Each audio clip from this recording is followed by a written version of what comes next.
So ఇంకో common question అడిగేది ఏంటంటే డే టు డే ప్రాక్టీస్లో ఈ గంజాయి వాడకం వల్ల లైంగిక పటుత్వం తగ్గుద్దా, అంటే సెక్షువల్ స్టామినా తగ్గుద్దా, సెక్షువల్ డిజైర్ లిబిడో అని చెప్తుంటాం తగ్గుద్దా? ఎస్ అండి, డెఫినెట్గా తగ్గుద్ది. దీన్ని మనం యాక్సెప్ట్ చేయాలి కూడా. జనరల్గా క్రానిక్ డ్రగ్ డిపెండెన్సీ ఎవరైతే ఉంటారో ఆల్కహాలిక్స్ కానీ క్రానిక్ స్మోకర్స్ కానీ వాళ్ళలో ఎటువంటి ఎఫెక్ట్స్ నికోటిన్ లంగ్స్కి పట్టుకుంటే ఏమవుతుందో మనకి, అట్టాగే ఈ గంజాయి వాడకం వల్ల నరాల బలహీనత, ఏదైతే నర్వస్ వీక్నెస్ అనేది ఒకటి కామన్ ప్రాబ్లంగా స్టార్ట్ అవుతుందండి. వీళ్ళల్లో తూలుడు అంటే ట్రెమర్స్, బాడీ అనేది బాగా ఆల్కహాల్ తీసుకున్న తర్వాత కొంతమంది ఎలా అయితే తూలుతూ ఉంటారో ఆ తూలుడు అనేది స్పెసిఫిక్గా కనిపిస్తూ ఉంటుంది. సో బేసిక్గా ఈ తూలుడు వచ్చిందంటే వాళ్ళలో నరాల బలహీనత స్టార్ట్ అయింది అని అర్థం.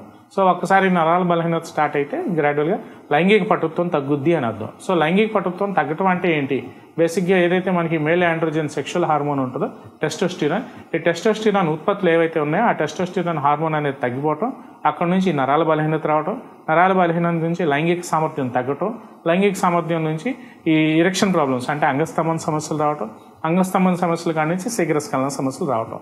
సో ఇదంతా ఒక సైక్లికల్ ప్యాటర్న్గా, ఒక వే ఆఫ్ ప్యాటర్న్గా ఒక వారం 10 రోజుల్లో జరగకపోయినా over the period of time డెఫినెట్గా ఎవరైతే ఈ గంజాయి వాడుతున్నారో వాళ్ళలో ఈ లైంగిక పటుత్వం తగ్గుద్ది, సో పై లక్షణాలు కనిపిస్తాయి అని నేను బల్లగుద్ది చెప్పగలనండి.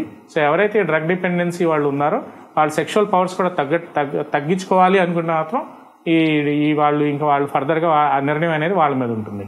సో ఇవన్నీ మనం చూసుకుంటూ, సో దయచేసి ఇట్లాంటి దుష్ఫలితాలు, ఆరోగ్య సమస్యలు కొని తెచ్చుకోకుండా ఒక మంచి హెల్దీ సెక్షువల్ ఇండివిజువల్గా వాళ్ళు ఉండాలి అంటే ఈ డ్రగ్స్కి ఒకళ్ళు అలవాటు అయి ఉంటే టైంలోనే వాళ్ళు వాళ్ళు మానేయాలి అని నా సూచన అండి. సో ఇట్లా వచ్చిన వాళ్ళకి కూడా మనకి హోమియోపతిలో చాలా బెస్ట్ అండ్ బ్యూటిఫుల్ రెమెడీస్ ఉన్నాయండి. అంటే గ్లాండ్యులర్ ఎఫెక్షన్స్, ఈ సెక్స్ గ్రంథుల మీద పనిచేసే మెడిసిన్స్ కూడా మన దగ్గర ఉన్నాయి. సో దీంట్లో మనకు కోనియం అని, మెర్క్సాల్ అని, బ్రయోనియా అని, బెలడోని అంటే స్పెసిఫిక్గా ఈ మేల్ ఆండ్రోజన్స్ని ఇంప్రూవ్ చేయడానికి, ఈ నరాల బలహీనత తగ్గించడానికి lycopodium is the best and beautiful homeopathic remedy for sexual desire అండి. సో ఇట్లాంటి కండిషన్స్లో మనం వాళ్ళకుండే ఆ కండిషన్ అంటే వాళ్ళ మానసిక స్థితిగతులు ఎలా ఉన్నాయి, శారీరక సమస్యలు ఎలా ఉన్నాయని కంపేర్ చేసుకుంటూ వాళ్ళకి ఏ పొటెన్సీలో ఇవ్వాలి, 30 పొటెన్సీ ఇవ్వాలా, 200 ఇవ్వాలా, 1 ml ఇవ్వాలా, 10 ml ఇవ్వాలా అని మనం ప్రాపర్గా ఒకసారి డిసైడ్ చేసి మెడిసిన్ ఇస్తే with in short period of time ఎటువంటి సైడ్ ఎఫెక్ట్స్ లేకుండా వాళ్ళు ఏదైతే శృంగార సామర్థ్యాన్ని కోల్పోయారో దాన్ని మళ్ళీ వెనక్కి తీసుకురావచ్చని ఈ వీడియో ద్వారా నేను చెప్పదలుచుకున్నాను. నమస్తే.